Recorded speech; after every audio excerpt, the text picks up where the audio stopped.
Some people claim that you can read without actually touching a book. Some people prefer it digitally nowadays, synthetically. They want to touch a screen, scroll a screen, but we have what's called physical books for the sake of putting them back on the screen so you can hear them. But this is the book club with your favorite friend, politician, magician, musician, actor, filmmaker, director, producer, John Zachary Kitover. This is the John Kitover, not Clitover, not Killover, but Kitover. Kitove. Here we go. This is the John Kitover Book Club. Welcome, everybody. People are just flying into the room. This is the John Kitover Book Club. Ribono Shalom. All right, everybody. As soon as you try to read a book, somebody wants to talk to you. Isn't that funny how that works? The John Kitover Book Club. Ribono Shalom. Here we go.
Okay.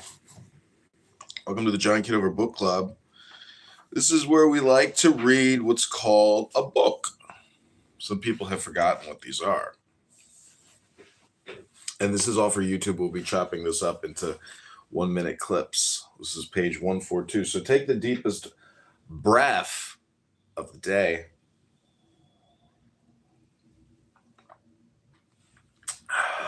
Here.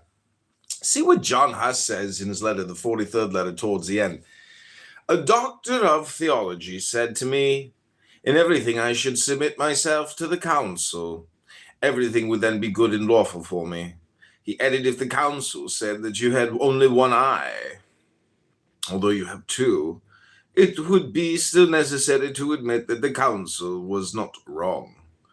Were the whole world, I replied, to affirm such a thing so long as I had the use of my reason, I should not be able to agree without wounding my conscience.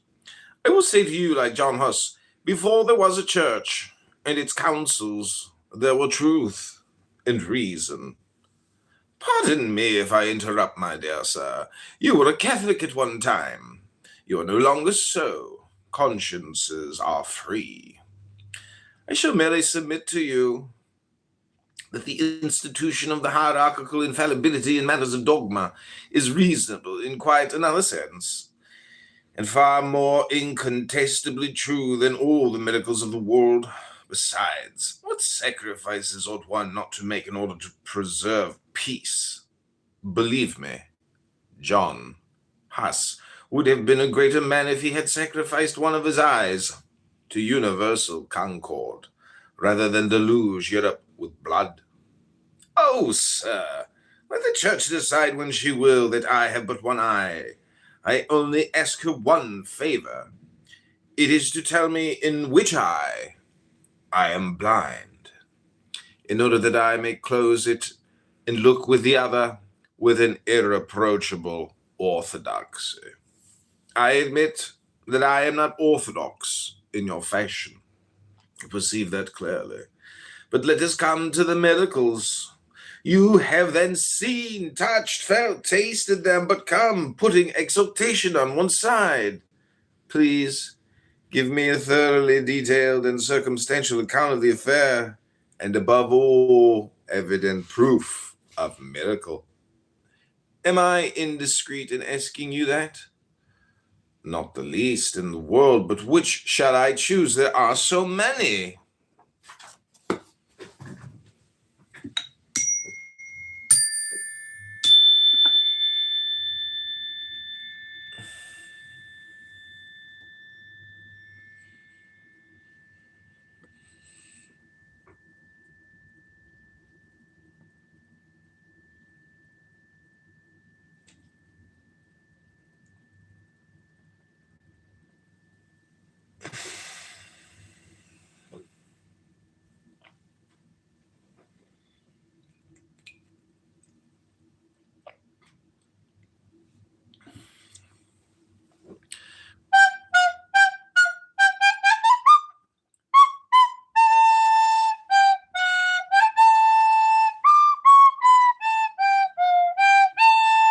This is a musical portion of the John Kitover Book Club.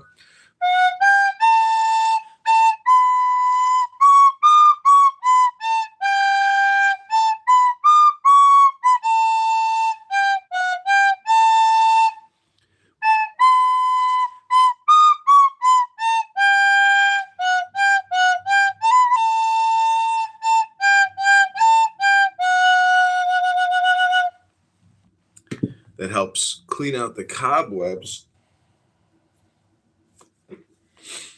Okay, this is part 2. Here we go.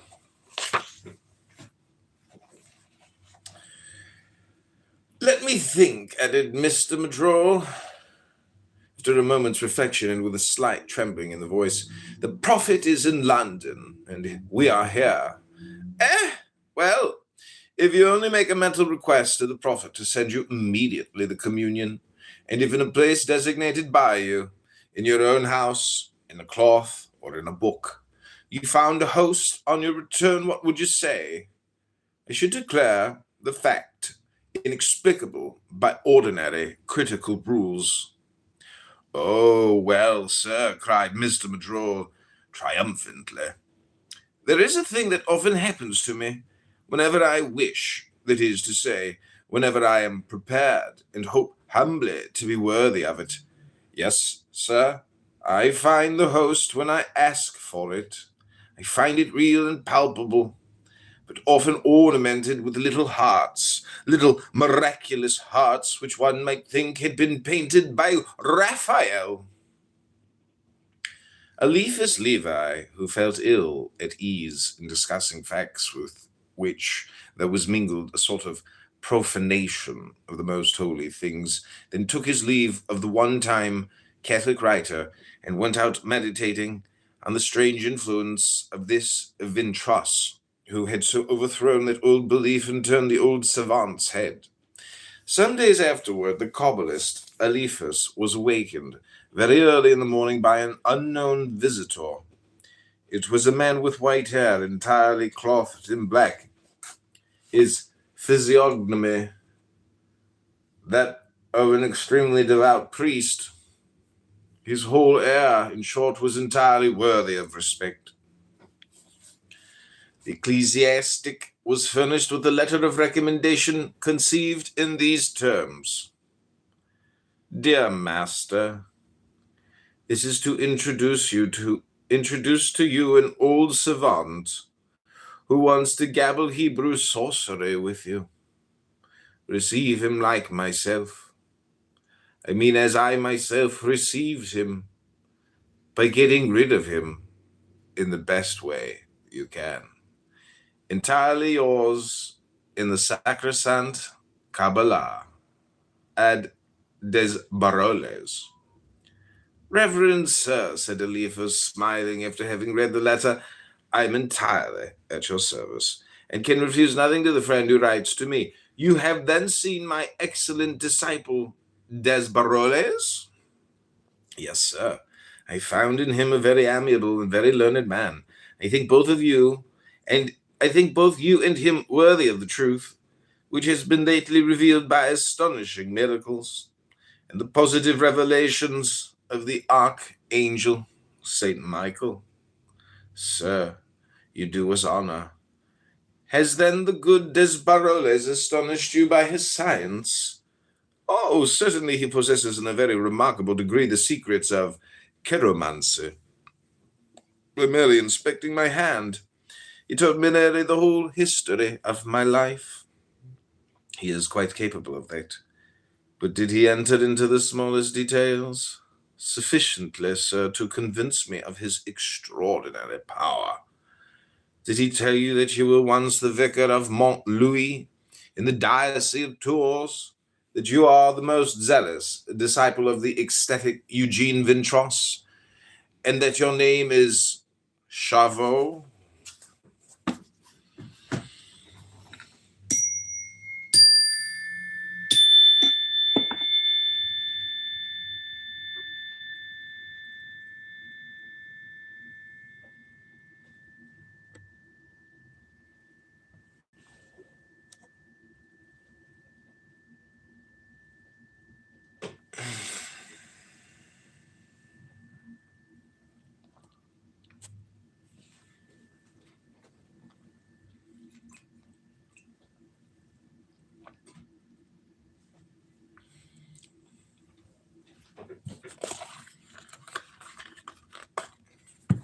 Why did I buy these if I don't even use them?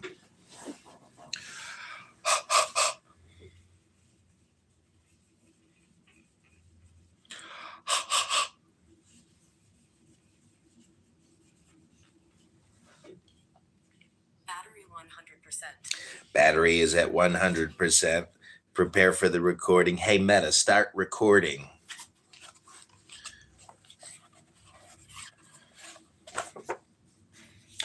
It was a veritable thunderbolt. At each of these three phrases, the old priest jumped in his chair. When he heard his name, he turned pale and rose as if a spring had been released.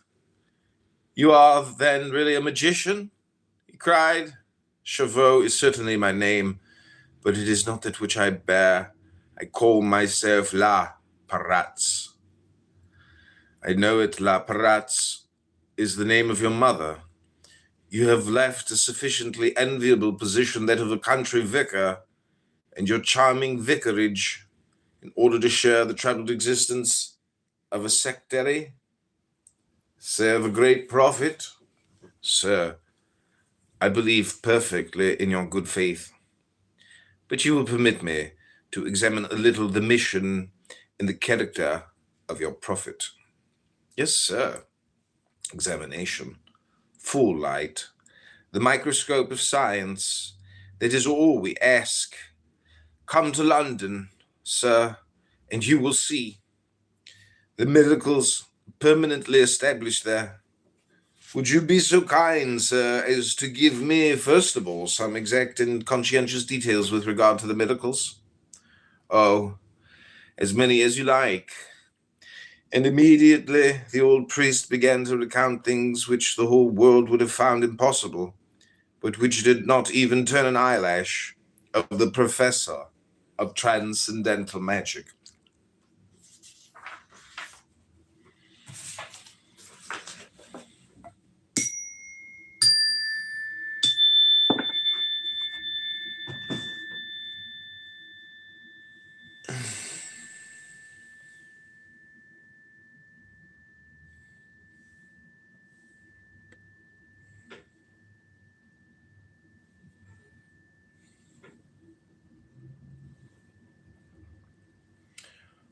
Okay, we're going to dedicate this song to you, the listener, whoever you are.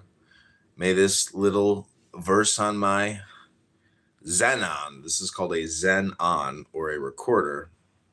I think everybody in America was issued these over a period of like 20 years.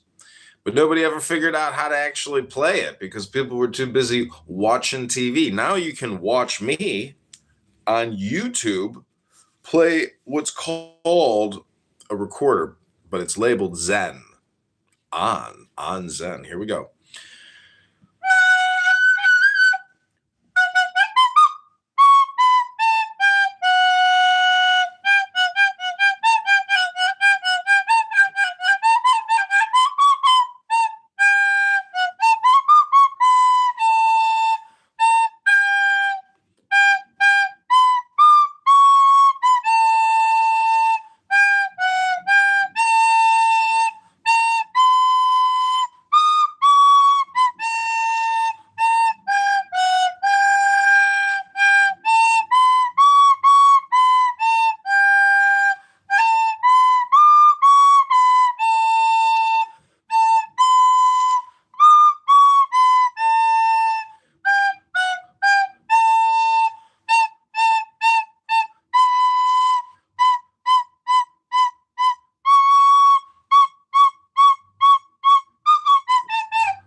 Ribbon Shalom. Never had one lesson. Don't know a note from a goat. I don't know a goat from a bloat. I had too much chicken shawarma last night, and then I had Chipotle on top of it. So let's get back to work here. Here we go. This is page 146 of The Secret Key of the Mysteries.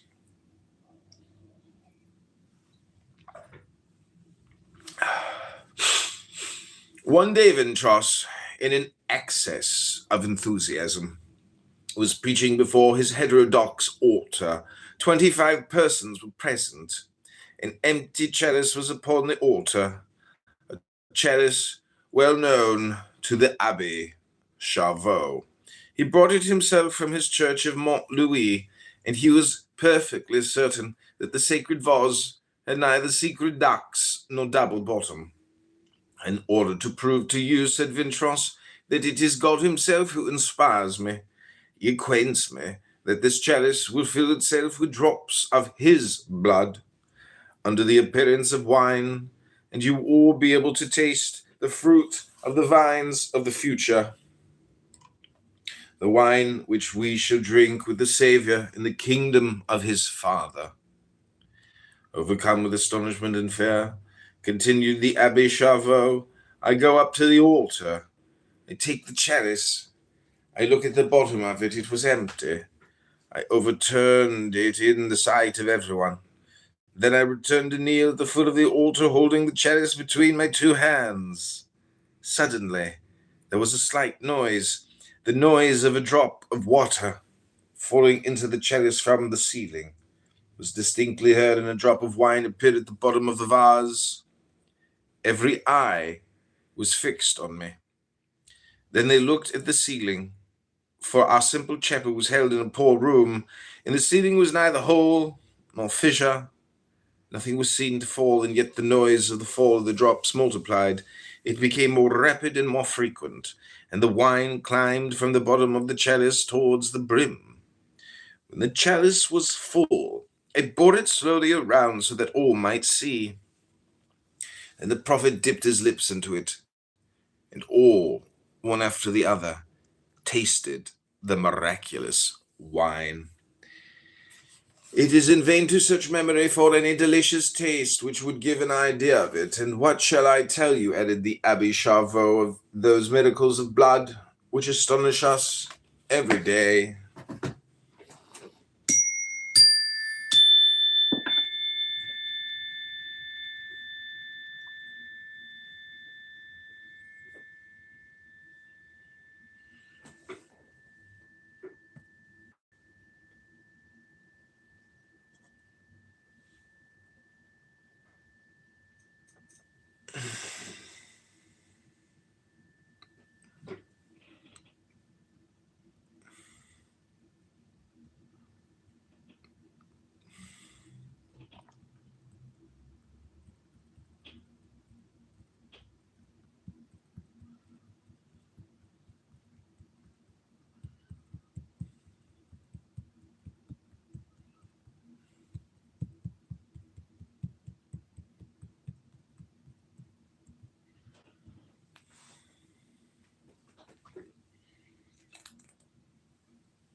Thousands of wounded, bleeding hosts are found upon our altars.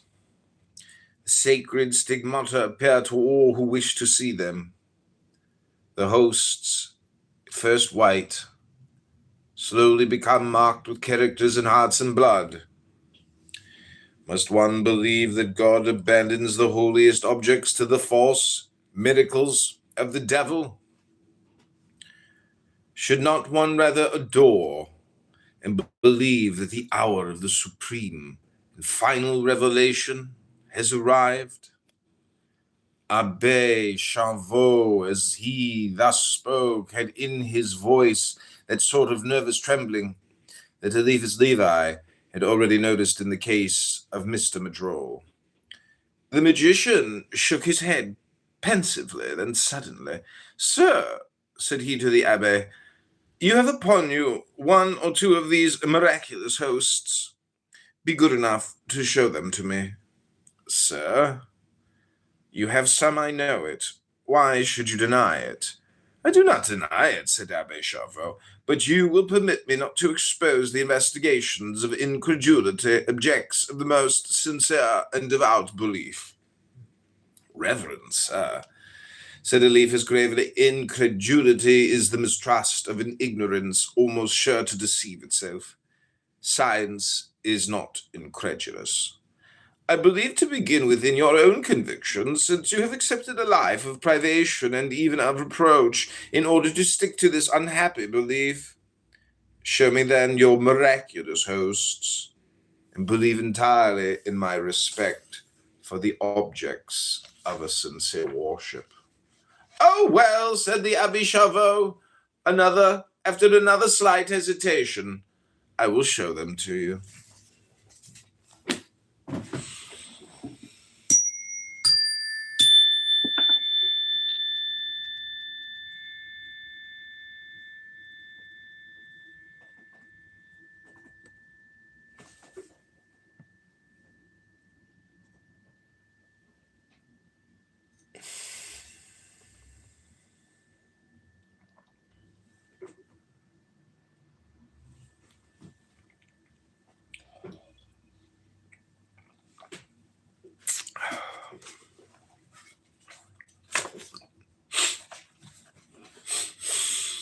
Then he unbuttoned the top of his black waistcoat and drew forth a little reliquary of silver, before which he fell on his knees, with tears in his eyes, and prayers on his lips.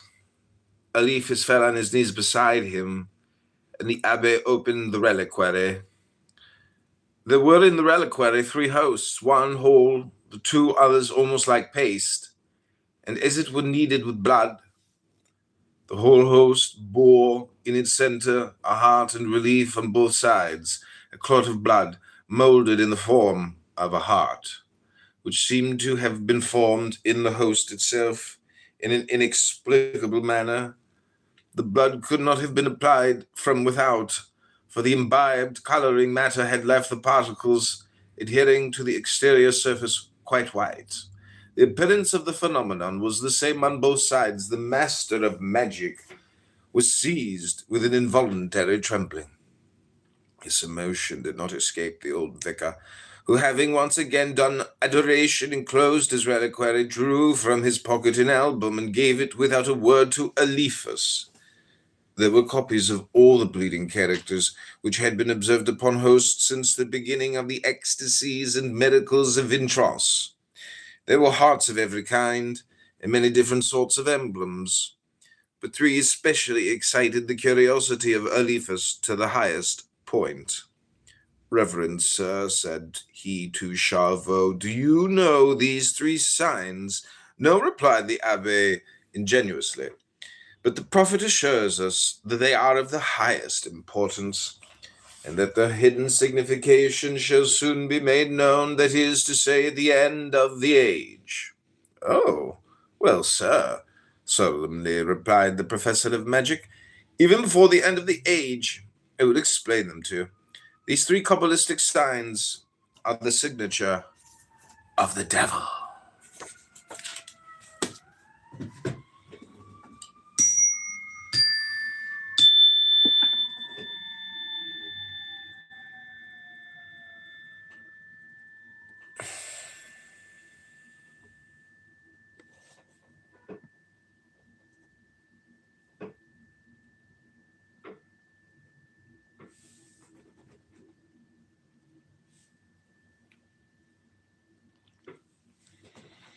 So what's funny is this book is called The Key of the Mysteries, translated by Aleister Crowley, but this is not a translation of Eliphas Levi by Crowley. This is actually Crowley's writing, and it's about Eliphas Levi. He's using Eliphas as the character in the book, but a lot of this is just all Crowley, which is very funny that they say this. This is really like, you know, this. Anyways, I explained it. I think. I hope you understand.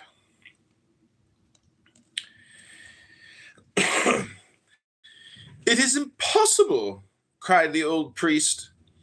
It is the case, replied Eliphas with determination. Now the signs were these. First degree, the star of the microcosm, or the magic pentagram.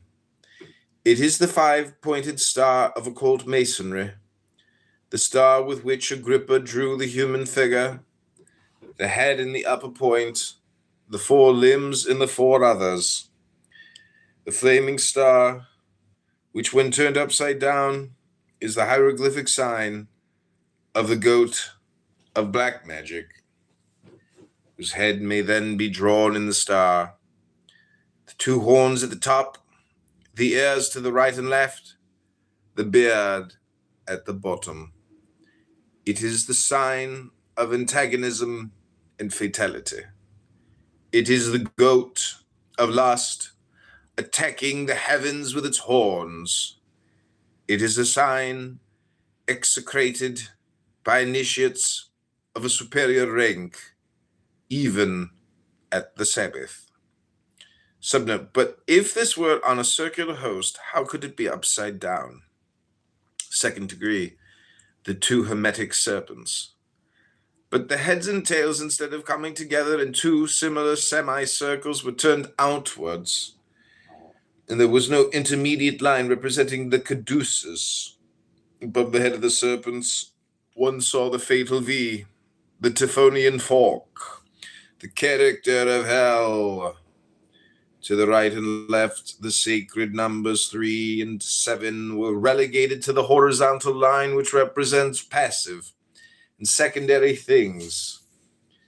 The meaning of the character was then this: antagonism is eternal. God is the strife of fatal forces, which always create through destruction.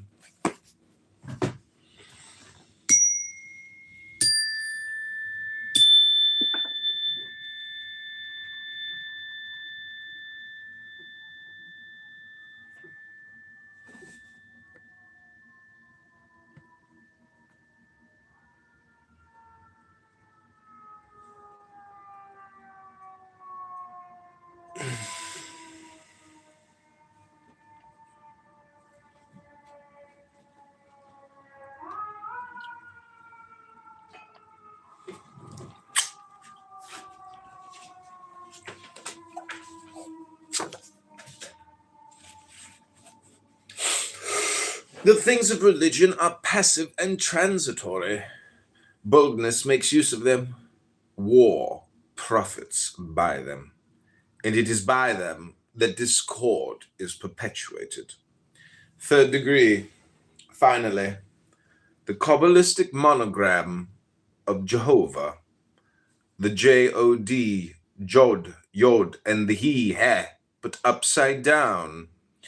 This is, according to the doctors of occult science, the most frightful of all blasphemies. It signifies, however one may read it, fatality alone exists, God and the Spirit are not. Matter is all.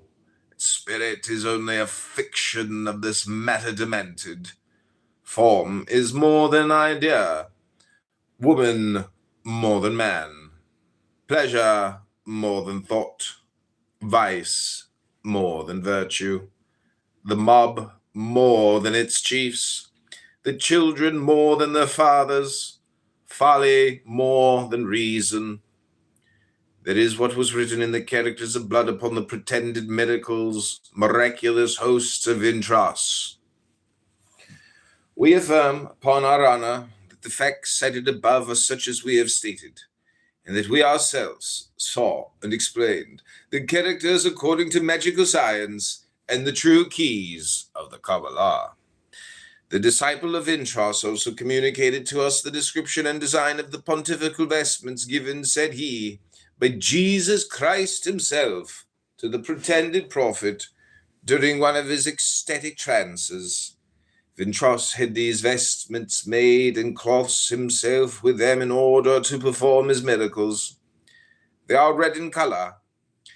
He wears upon his forehead a cross in the form of a lingam, and his pastoral staff is surmounted by a hand, all of whose fingers are closed, except the thumb and the little finger.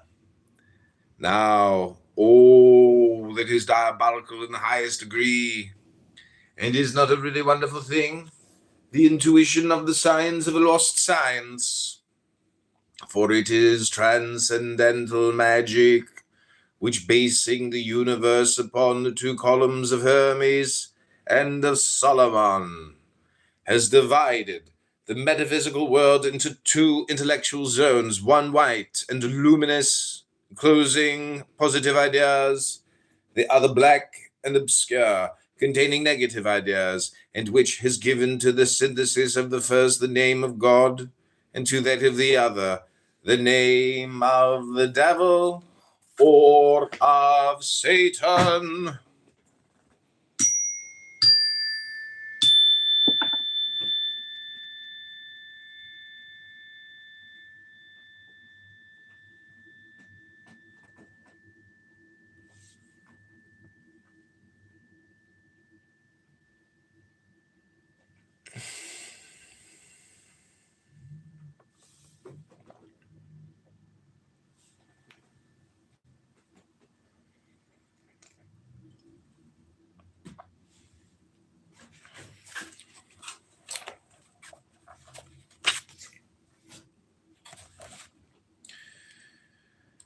The sign of the lingam, borne upon the forehead, is in India the distinguishing mark of the worshippers of Shiva, the destroyer.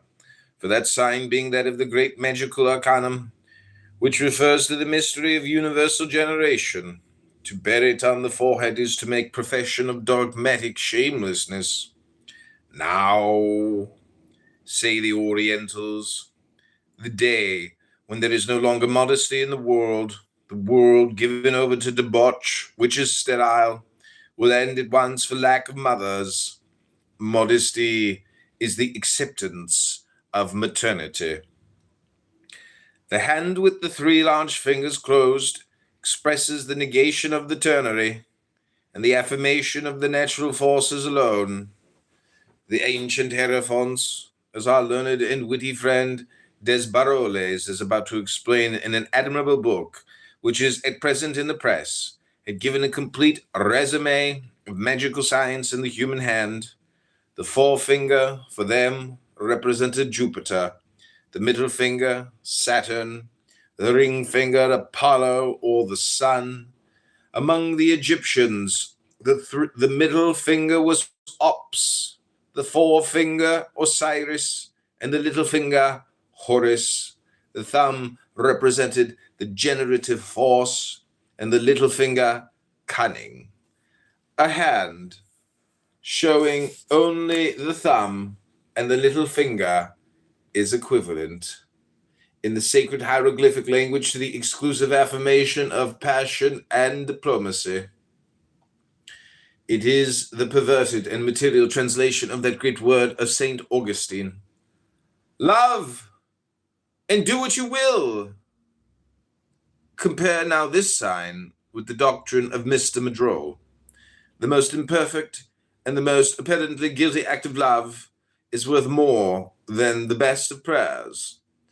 And you will ask yourself, what is that force which, independently of the will and of the greater or less knowledge of man, for Vintras is a man of no education, formulates its dogmas with signs buried in the rubbish of the ancient world, rediscovers the mysteries of Thebes and of Eleusis, and writes for us the most learned reveries of India with the occult alphabets of Hermes?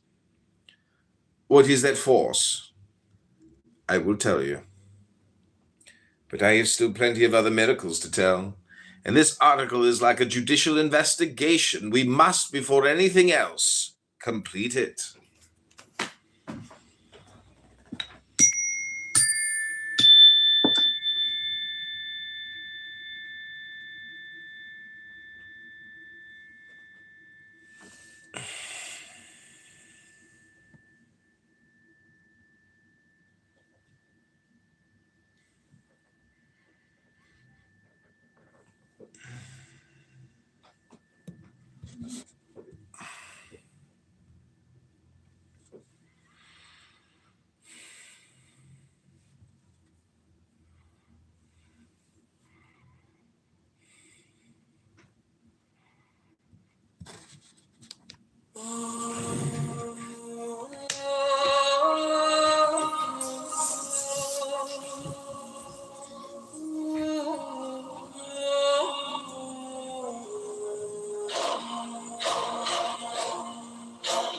Do not seek the true, only abstain from views. Do not dwell in dual views.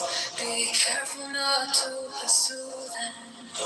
The slightest trace of right and wrong, and mind is lost in confusion. One being is the source of the two. However, do not even maintain the one.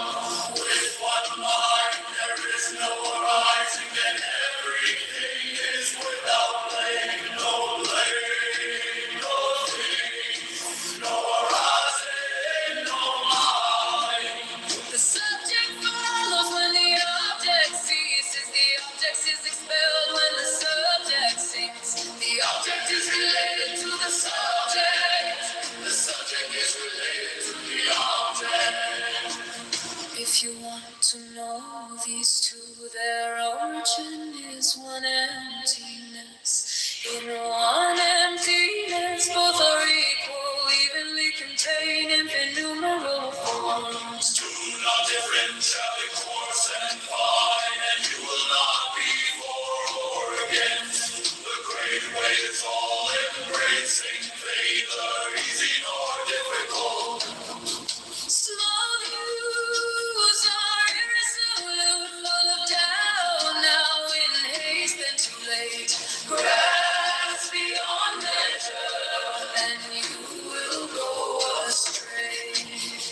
Letting go leads to spontaneity, as the summer grows, nor abides. Accord your nature with the way, and go free of troubles. Better thinking strays from the real, it darkens, sinks, and spoils. To weary the spirit is not good, of what use are strange and familiar. In following the own vehicle, do not dislike the sixth sense objects, not disliking the sixth sense objects, turns out equal to perfect wickedness. The wise performs through non-action, the fool ties himself. Things are not different, ignorance leads to preference.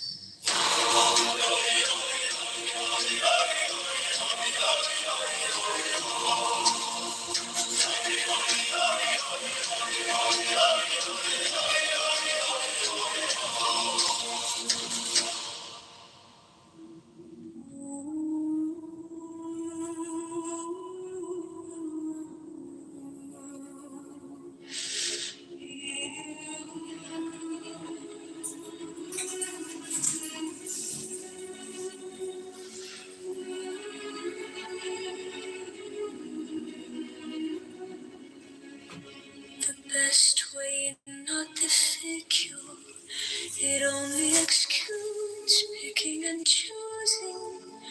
Once you stop loving and hating, it will enlighten itself. Depart for a hairbreadth, and heaven and earth are set apart. If you want it to appear, do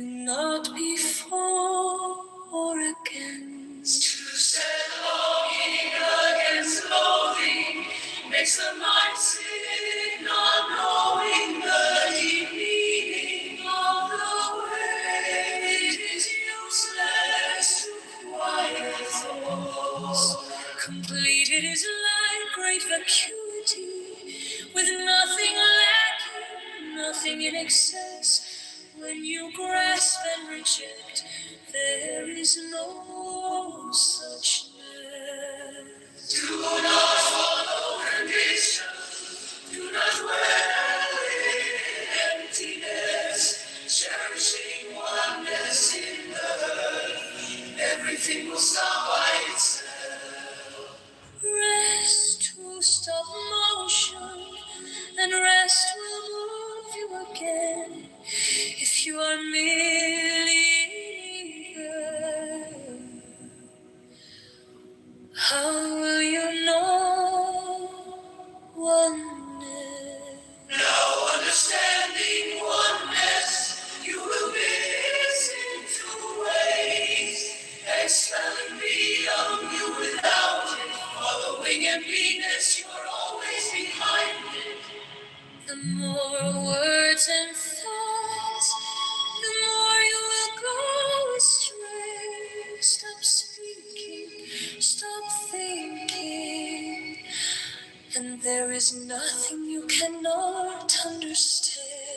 Return to the roof and obtain the purport. Following the outcome, you lose the source for a moment. Turn inward and surpass the emptiness of things. Changes that go on in emptiness all have their cause in ignorance. Do not seek the truth, only abstain from views. Do not dwell into views. Be careful not to pursue them. The slightest trace of right and wrong, and mind is lost in confusion. One being is the source of the two. However, do not even maintain the one. With one mind there is no arising, then everything is without blame. No blame, no things, no arising, no more.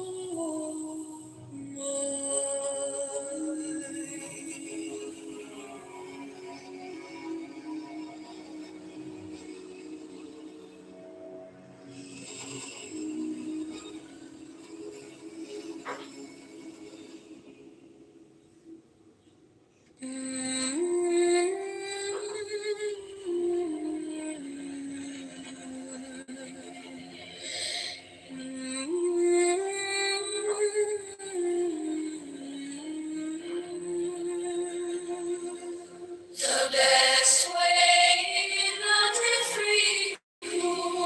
It only excludes picking and choosing.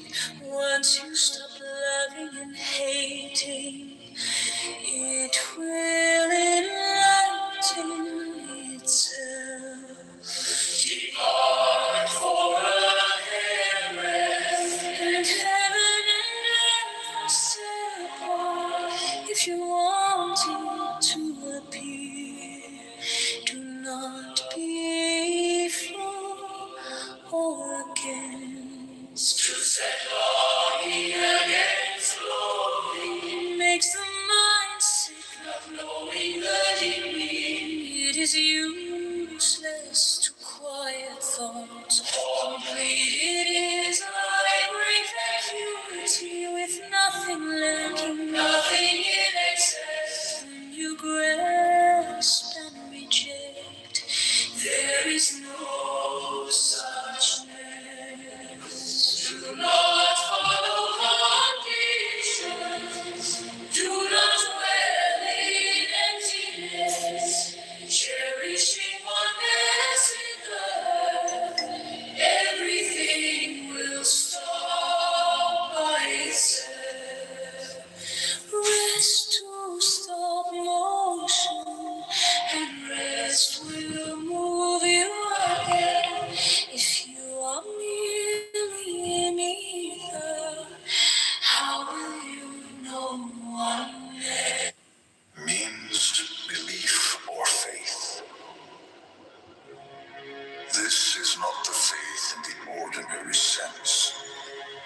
It is a Okay, this is the John Kitover Book Club. I hope you're enjoying this book reading. We're about 46 minutes into it. Rabbona Shalom. Hit that like button and subscribe right now.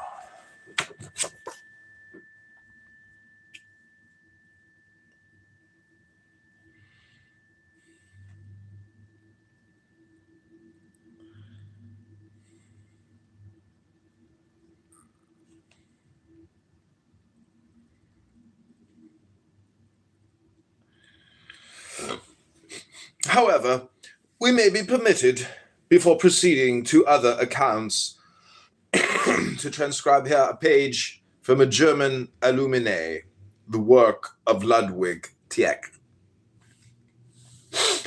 If, for example, as an ancient tradition informs us, some of the angels whom God had created fell all too soon, and if these, as they also say, were precisely the most brilliant of the angels, one may very well understand by this fall that they sought a new road, a new form of activity, other occupations, and another life than those orthodox or more passive spirits who remained in the realm assigned to them and made no use of liberty, the appanage of all of them.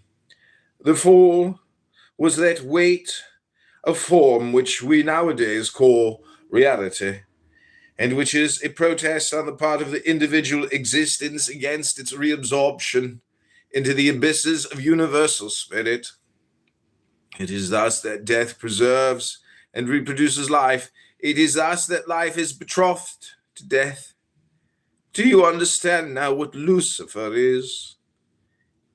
Is it not the very genius of ancient Prometheus, that force which sets in motion the world, life, even movement, and which regulates the course of successive forms? This force, by its resistance, equilibrated the creative principle. It is thus that the Elohim gave birth to the earth, when subsequently men were placed upon the earth by the Lord as intermediate spirits in their enthusiasm, which led them to search the nature in its depths. They gave themselves over to the influence of that proud and powerful genius, and when they were softly ravished away over the precipice of death to find life, there it was that they began to exist in a real and natural manner, as is fit for all creatures. This page needs no commentary, and explains sufficiently the tendencies of what one calls spiritualism or spiritism. It is already a long time since this doctrine, or rather this anti-doctrine, began to work upon the world, to plunge it into universal anarchy. But the law of equilibrium will save us, and already the great movement of reaction has begun. We continue the recital of the phenomena. One day, a workman paid a visit to Eliphas Levi. He was a tall man of some 50 years old, of frank appearance, and speaking in a very reasonable manner. Questioned as to the motive of his visit, he replied, "You ought to know it well enough. I am come to beg and pray you to return to me what I have lost." We must say, to be frank, that Eliphas knew nothing of this visitor, nor of what he might have lost.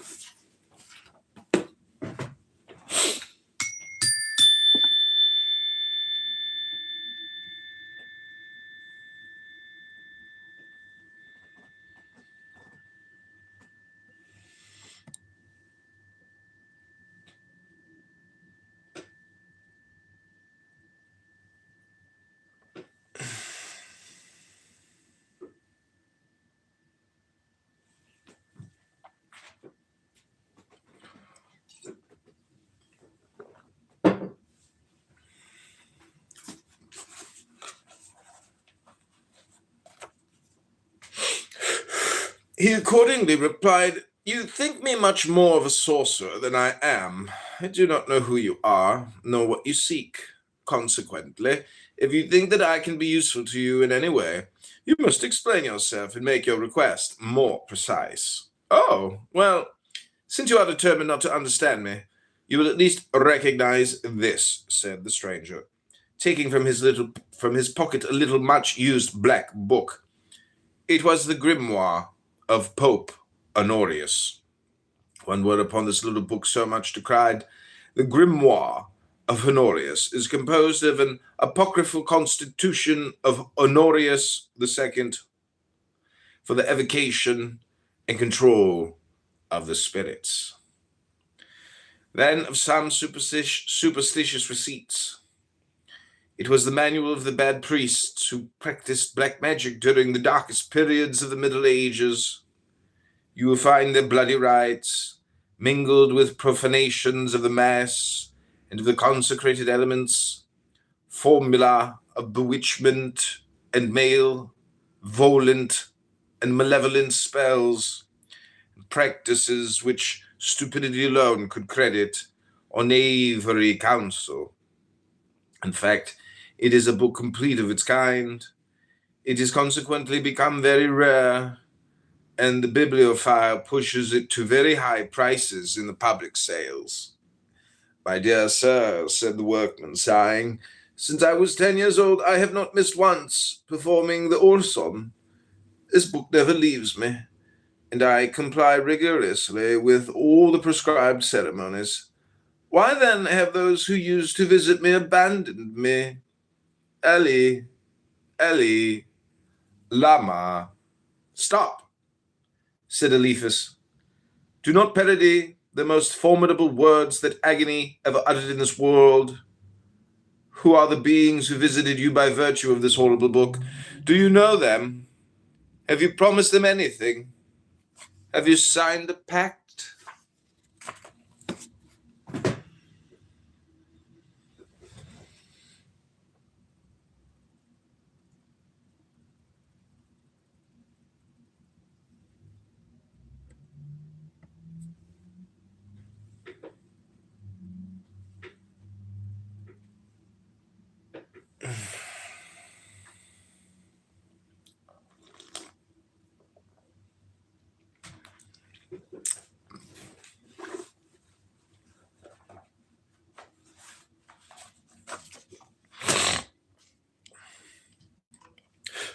No, interrupted the owner of the grimoire. I do not know them, and I have entered into no agreement with them. I only know that among them the chiefs are good, the intermediate rank partly good and partly evil, the inferiors bad, but blindly, and without its being possible for them to do better. He whom I evoked, and who has often appeared to me, belongs to the most elevated hierarchy, for he was good-looking, well-dressed, and always gave me favorable answers. But I have lost a page of my grimoire, the first, the most important, that which bore the autograph of the spirit, and since then he no longer appears when I call him. I am a lost man. I am naked as Job. I have no longer either force or courage. O Master, I conjure you, you who need only say one word, make one sign, and the spirits will obey. Take pity upon me, and restore to me what I have lost. Give me your grimoire, said Eliphas. What name used you to give to the spirit who appeared to you?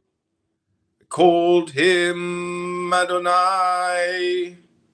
And in what language was his signature? I do not know, but I suppose it was in Hebrew. There, said the professor of transcendental magic. After having traced 2 words in the Hebrew language in the beginning and at the end of the book, here are 2 words which the spirits of darkness will never counterfeit. Go in peace, sleep well, and no longer evoke spirits. The workman withdrew. A week later, he returned to see the man of science.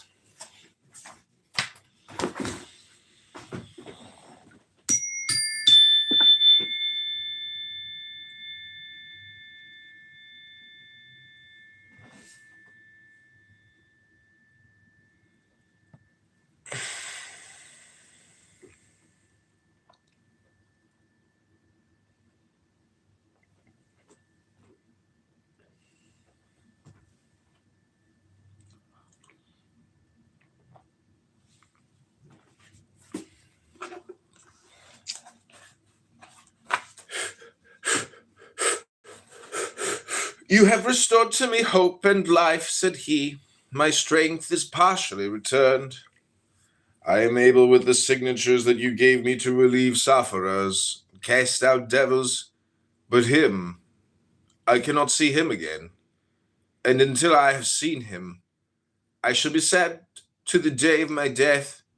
Formerly, he was always near me. He sometimes touched me, and he used to wake me up in the night to tell me all that I needed to know. Master, I beg of you, let me see him again. See whom? Adonai. Do you know who Adonai is?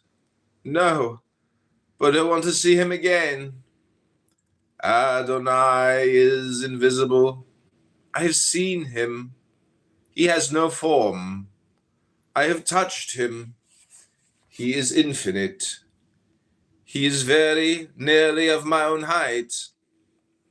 The prophets say of him that the hem of his vestment, from the east to the west, sweeps the stars of the morning. He had a very clean surcoat and very white linen.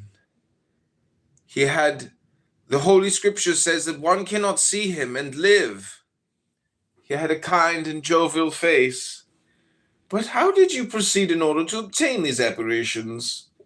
Why, I did everything that it tells you to do in the grimoire. What? Even the bloody sacrifice? Doubtless. Unhappy man, but who then was the victim?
At this question, the workman had a slight trembling. He paled, and his glance became troubled.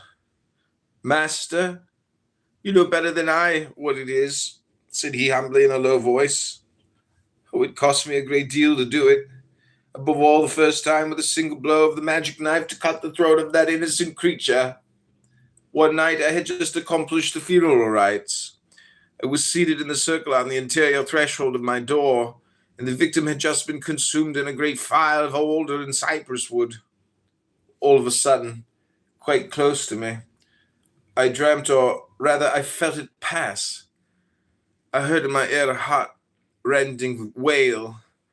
One would have said that it wept, and since that moment, I think that I am hearing it always. Eliphas had risen. He looked fixedly upon his interlocutor. Had he before him a dangerous madman, capable of renewing the atrocities of the Signor of Retz? And yet, The face of the man was gentle and honest. No, it was not possible. But then this victim, tell me clearly what it was. You suppose that I know already. Perhaps I do know, but I have reasons for wishing you to tell me. It was according to the magic ritual. A young goat of a year-old virgin and without defect. A real young he-goat? Doubtless. Understand that it was neither a child's toy nor a stuffed animal. Eliphas breathed again. Good, thought he. This man is not a sorcerer worthy of the stake. He does not know that the abominable authors of the grimoire which they spoke of the virgin he-goat meant a little child.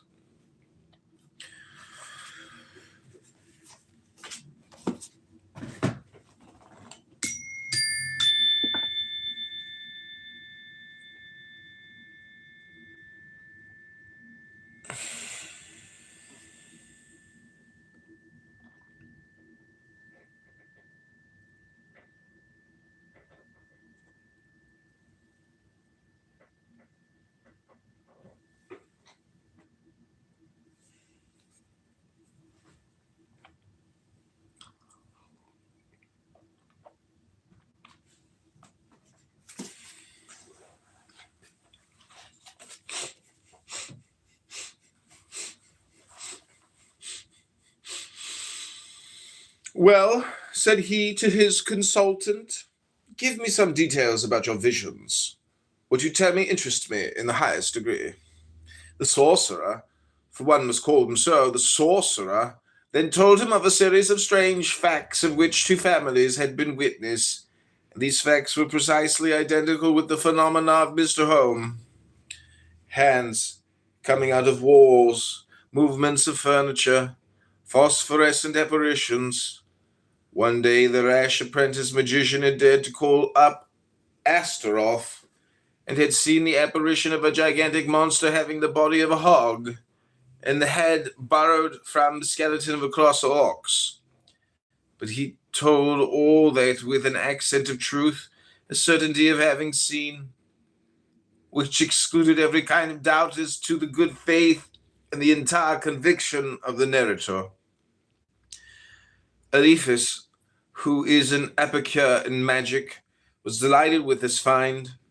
In the 19th century, a real sorcerer of the Middle Ages, a remarkably innocent and convinced sorcerer, a sorcerer who had seen Satan under the name of Adonai, Satan dressed like a respectable citizen, and Astaroth in his true diabolical form. What a supreme find for a museum! What a treasure for an archaeologist! My friend, said he to his new disciple, I'm going to help you to find what you say you have lost.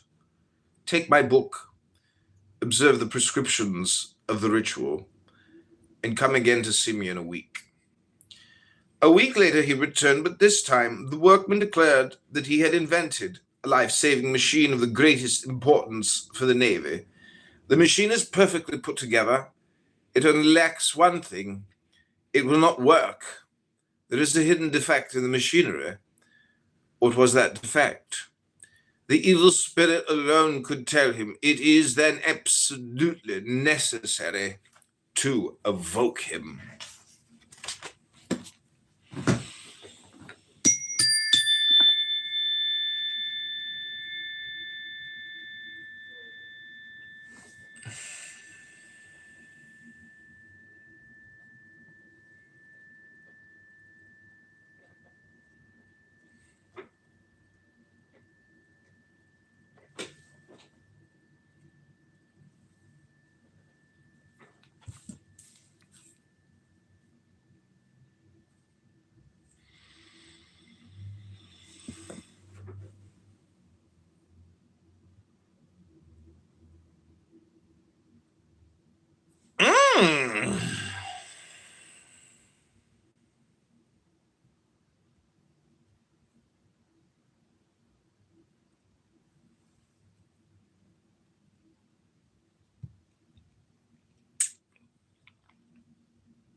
Today I'm performing surgery on Numa and tropion surgery, a beautiful chow chow.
The finances in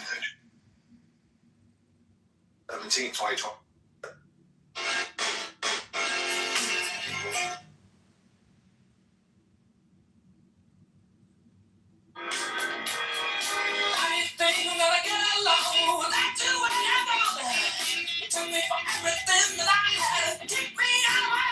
I'm John Kitover with the John Kitover News Network. Victoria Man is launching a write-in campaign for the 16th.